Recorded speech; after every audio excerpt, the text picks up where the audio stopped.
Assalamualaikum warahmatullahi wabarakatuh. Saya Faizal Fardayat akan mempresentasikan tentang keamanan pada sistem terdistribusi. Apa sih keamanan pada sistem terdistribusi itu?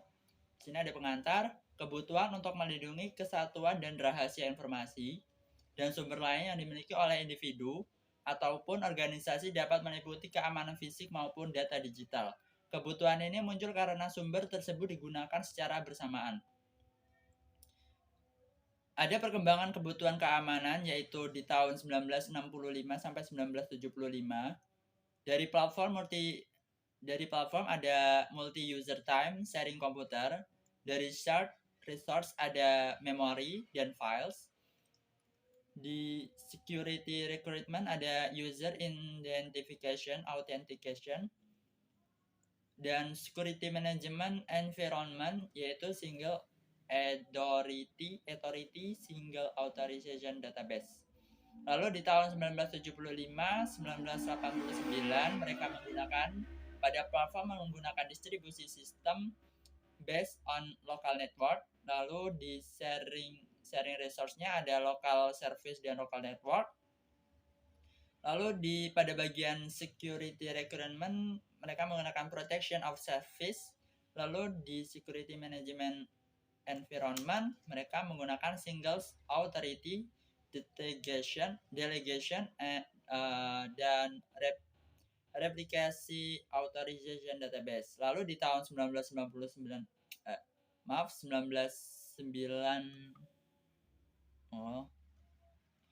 Lalu di tahun 1990 itu cuma berjalan 1 tahun aja. Mereka pada platform menggunakan the internet dan wide area service. Lalu pada share resource-nya di email ada website, ada email, ada internet commerce. Lalu di security requirement mereka menggunakan strong security of commercial transaction, dan security management environment mereka menggunakan many authority no network wide authorities.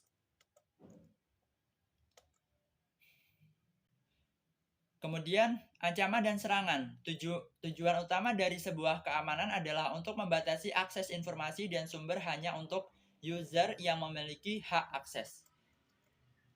Ancaman keamanan itu ada 3, yaitu leakage, yaitu pengambilan informasi oleh user yang tidak memiliki hak akses.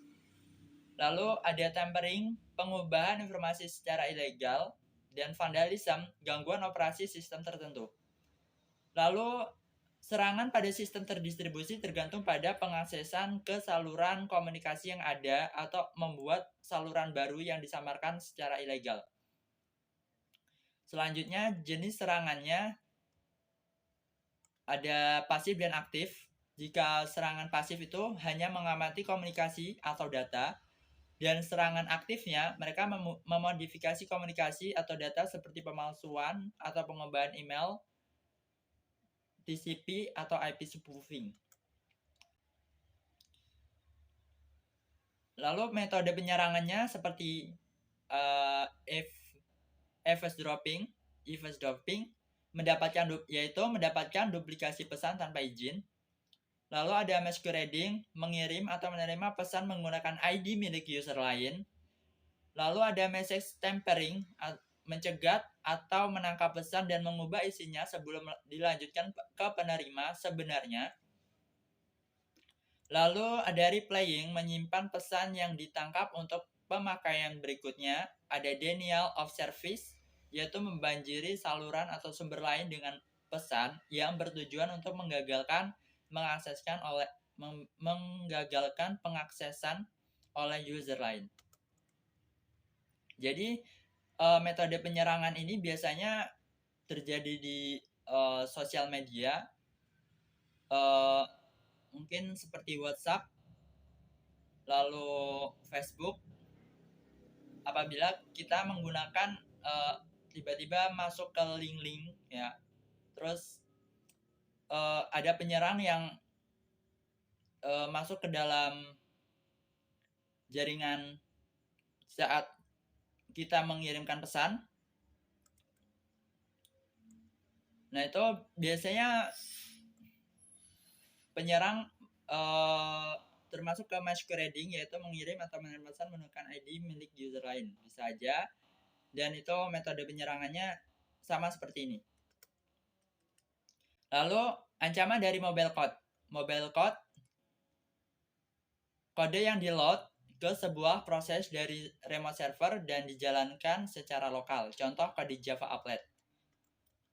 Lalu ada JVM Security, setiap lingkungan eksekusi Java Mobile Code diatur Security Manager. Contoh applet tidak diizinkan menulis atau membaca file lokal. Mobile Code yang di-download disimpan secara terpisah dari class lokal untuk menghindari penimpaan. Bytecode dicek untuk validasi. Kemudian slide selanjutnya, keamanan sangat dibutuhkan pada mengamankan transaksi elektronis. Keamanan sangat dibutuhkan pada banyak transaksi seperti e-commerce, m-banking, email. Jadi kalau misalkan kita mau mengirim sesuatu, biasanya mereka, para pengembang, telah memberikan keamanan untuk kita bertransaksi gitu ya, melalui e-commerce atau m-banking. Itu biasanya para pengembang telah memberikan keamanan. Lalu transaksi elektronik dapat berjalan secara aman jika dilindungi dengan kebijakan dan mekanisme keamanan. Contoh, pembeli harus dilindungi terhadap kode nomor kredit selama pengiriman dan juga terhadap penjual yang tidak bersedia mengirimkan barang setelah menerima pembayaran. Vendor harus menerima pembayaran sebelum barang dikirim sehingga dapat memvalidasi calon pembeli sebelum memberi mereka akses.